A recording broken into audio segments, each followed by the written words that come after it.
Students, आज हम NCERT कक्षा 10 का चैप्टर फर्स्ट संसाधन और विकास डिस्कस करने जा रहे हैं।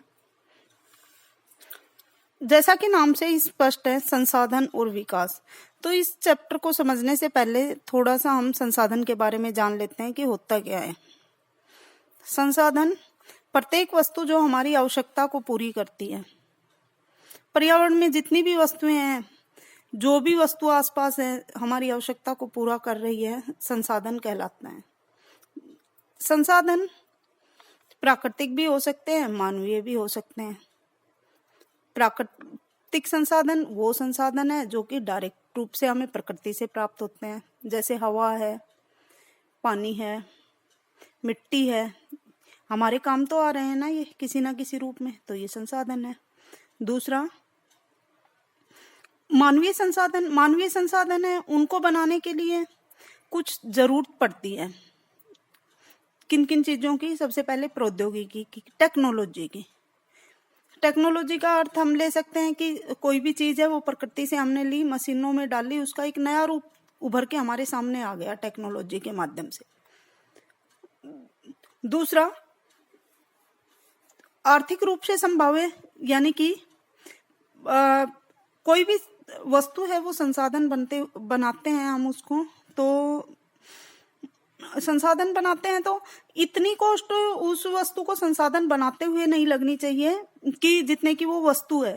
कहने से अभिप्राय है, सपोज करो हम एक टेबल बनाने जा रहे हैं, तो अगर वो लकड़ी है, उसकी कॉस्ट है उस टेबल से कम ही होनी चाहिए, अदरवाइज वो संसाधन नहीं कहलाएगा। यानी बनते हुए इतनी ज्यादा कॉस्ट नहीं लगनी चाहिए जितनी की वो वस्तु की कॉस्ट हो। समझ में आ गया? सपोज करो पेन बनाने के लिए हमें प्लास्टिक चाहिए, इंक चाहिए, ये सारी चीजें चाहिए, लेकिन इनके अगर ये रॉ मटेरियल है, ये कच्चे रूप में अगर है, तो इनकी कीमत है एक पेन की कीमत से कम ही होनी चाहिए। समझ में आ गया?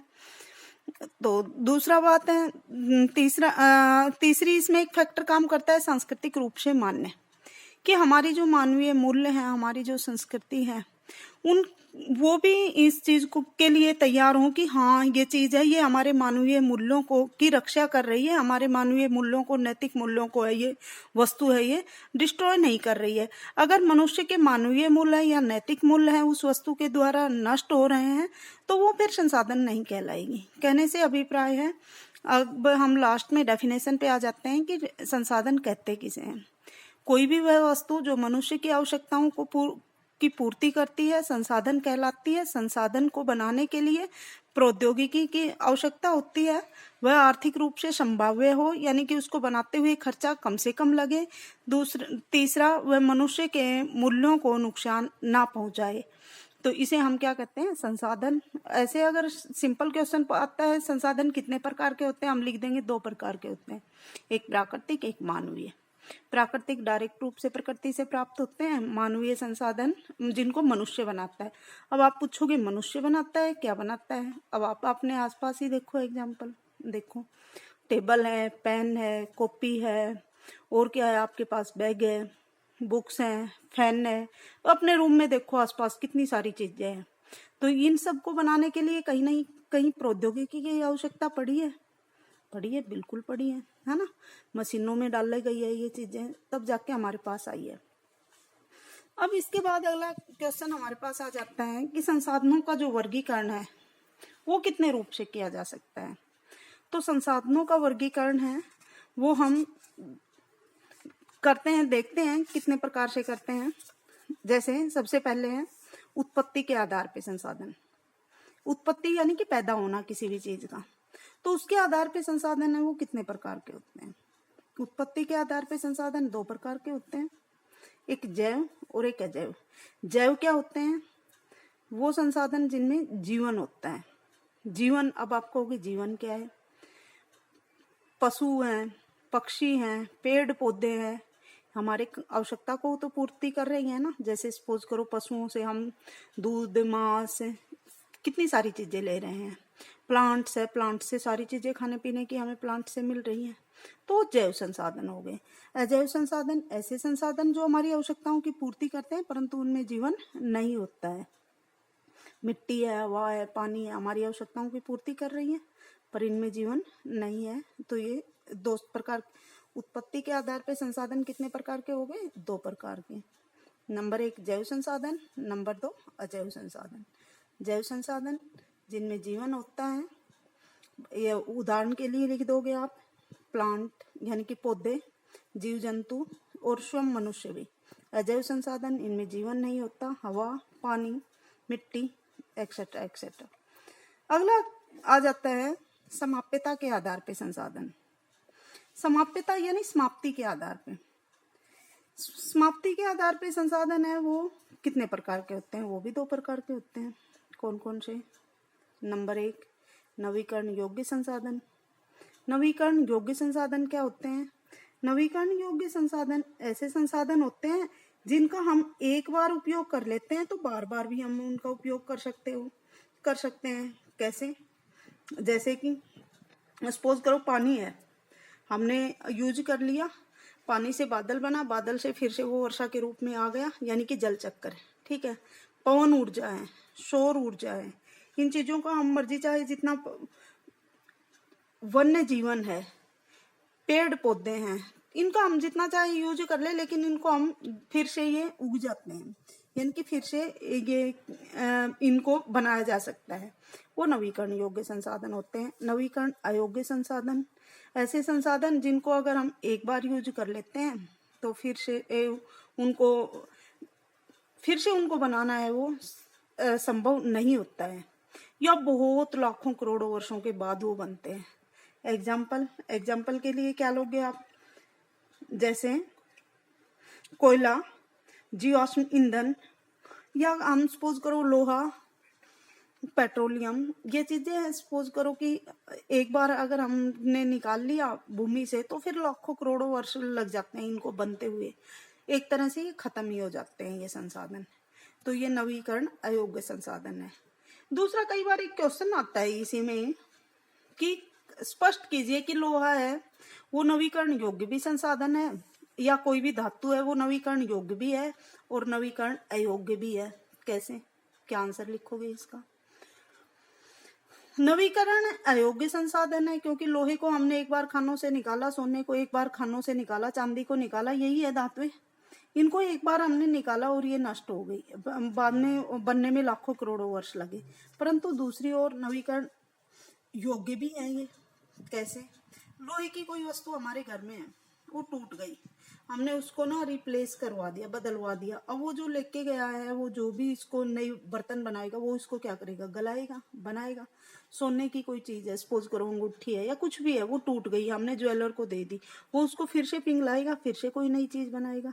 तो इस तरह से जो धातुएं होती है वो नवीकरण अयोग्य भी होती है और नवीकरण योग्य भी होती है। इसके बाद आते हैं स्वामित्व के आधार पे संसाधन। स्वामित्व जैसा कि नाम से ही पता है कि स्वामित्व यानी कि उसका स्वामी कौन है वस्तु का। स्वामित्व के आधार पे संसाधन, जैसे नंबर 1 व्यक्तिगत संसाधन। व्यक्तिगत संसाधन क्या है कि व्यक्ति विशेष जो वो संसाधन है उनके ऊपर व्यक्ति विशेष का अधिकार है। मेरा घर, मेरी गाड़ी, मेरी मोटरसाइकिल, मेरा बैग, मेरा पेन, मेरा पेंसिल, यानी कि व्यक्ति विशेष का ऐसी कोई भी वस्तु जिसपे व्यक्ति विशेष का अधिकार होता है व्यक्तिगत संसाधन कहलाते हैं। दूसरा है सामुदायिक संसाधन। उन पे एक व्यक्ति विशेष का अधिकार नहीं होता है, बल्कि पूरे के पूरे समुदाय का वो होता है, स्वामित्व होता है। जैसे सपोज करो आप इसमें रह रहे हो, कहीं पे भी रह रहे हो, सेक्टर में रह रहे हैं, कॉलोनी में रह रहे हैं, वहां पे आपने पार्क देखा होगा। दूसरी जगह के लोग उसमें बैठने के लिए नहीं आते, मोस्टली क्या होते हैं, आसपास के ही लोग बैठते हैं। शमशान घाट है, कोई तालाब है, ये सारी चीजें सामुदायिक संसाधन, ऐसे संसाधन जिन पे किसी भी व्यक्ति विशेष का अधिकार ना हो, यानी कि पूरे के पूरे समुदाय का अधिकार हो, उसे हम सामुदायिक संसाधन कहते हैं। उन्हें जैसे पार्क, शमशान घाट, तालाब, कोई मंदिर, ये सामुदायिक संसाधन हो गए। राष्ट्रीय संसाधन ऐसे संसाधन जिनके ऊपर पूरे के पूरे राष्ट्र का अधिकार हो, ना किसी समुदाय का हो, ना किसी व्यक्ति का हो, पूरे के पूरे राष्ट्र का हो अधिकार। बोलो क्या है? हॉस्पिटल्स हैं, स्कूल्स हैं, सड़क मार्ग हैं, या जितनी भी गवर्नमेंट चीजें हैं उनके ऊपर मोस्टली पूरे के पूरे राष्ट्र का अधिकार होता है, तो वो राष्ट्रीय संसाधन कहलाते हैं। अंतर्राष्ट्रीय संसाधन ऐसे संसाधन जिनके ऊपर किसी देश का विशेष अधिकार नहीं होता है, सारे देशों का लगभग इक्वल अधिकार होता है, उन्हें हम अंतर्राष्ट्रीय संसाधन कहते हैं। जैसे वायु मार्ग, जल मार्ग, एक्सेट्रा एक्सेट्रा। अगला आ जाओ, विकास के स्तर के आधार पे संसाधन। विकास के स्तर के आधार पे संसाधन है वो कितने प्रकार के होते हैं? विकास के स्तर के आधार पे संसाधन, अब देखो स्वामित्व के आधार पे समझ में आ गया। स्वामित्व के आधार पे तो 4 ही थे, व्यक्तिगत, सामुदायिक, राष्ट्रीय, अंतर्राष्ट्रीय। इनके तो नाम से ही याद हो जाएगा आपको। अगला है विकास के स्तर के आधार पे संसाधन। विकास के स्तर के आधार पे संसाधन कितने प्रकार के होते हैं? संभावी संसाधन नंबर 1, 4 प्रकार के होते हैं। नंबर 1 संभावी संसाधन। संभावी संसाधन क्या है कि ऐसे संसाधन जिनकी संभावना की जा रही है।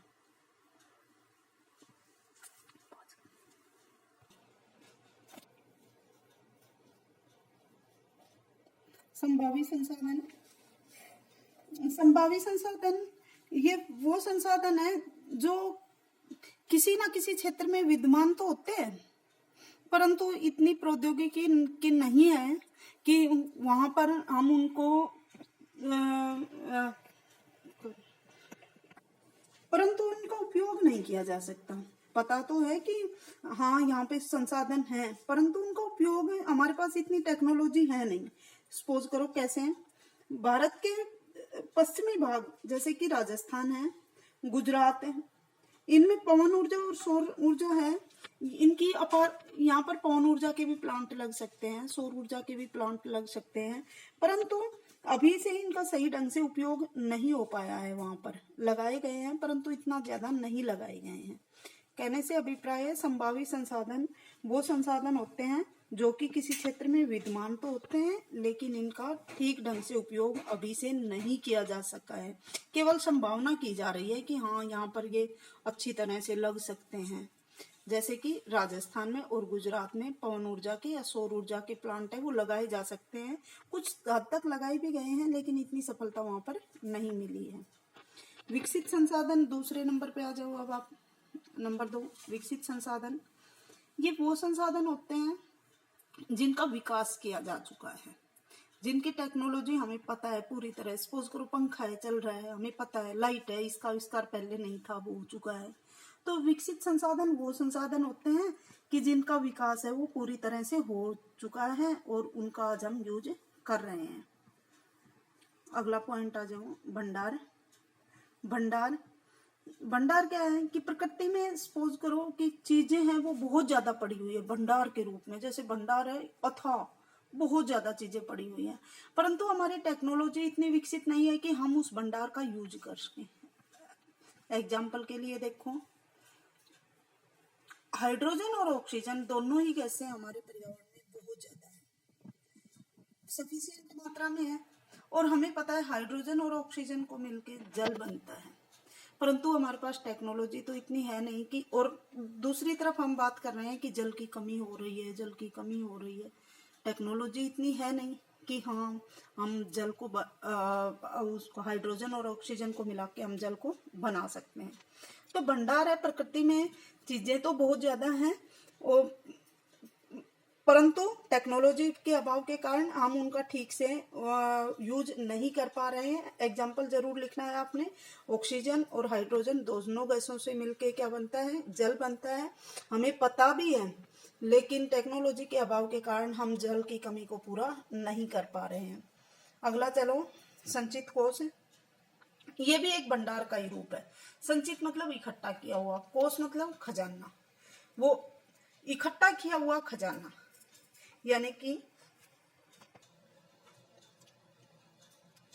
अर्थात हम कह सकते हैं कि संचित कोष है एक, जैसे कोष मतलब खजाना, संचित मतलब इकट्ठा किया हुआ। खजाना तो है हमारे पास और वो इकट्ठा भी है, परंतु टेक्नोलॉजी के अभाव में हम उस खजाने को यूज नहीं कर पा रहे। दूसरा, अगर सपोज करो संचित कोष इकट्ठा किए हुए खजाने से अगर हम डेली यूज भी करने लग जाएंगे तो वो धीरे धीरे खत्म हो जाएगा। एग्जाम्पल इसका दे सकते हैं हम कि लद्दाख में यूरेनियम के भंडार है, पता भी है यूरेनियम के भंडार है, परंतु टेक्नोलॉजी इतनी नहीं है कि लद्दाख में बर्फ के नीचे से हम वो यूरेनियम के भंडार हैं उनका यूज कर सके, और एक बार अगर उनको यूज भी कर लेंगे तो वो फिर खत्म भी हो जाएंगे। इसी तरह महासागरों की तलहटी में खनिज पदार्थ बहुत ज्यादा पाए जाते हैं, परंतु टेक्नोलॉजी के अभाव के कारण उनको हम यूज नहीं कर पा रहे हैं।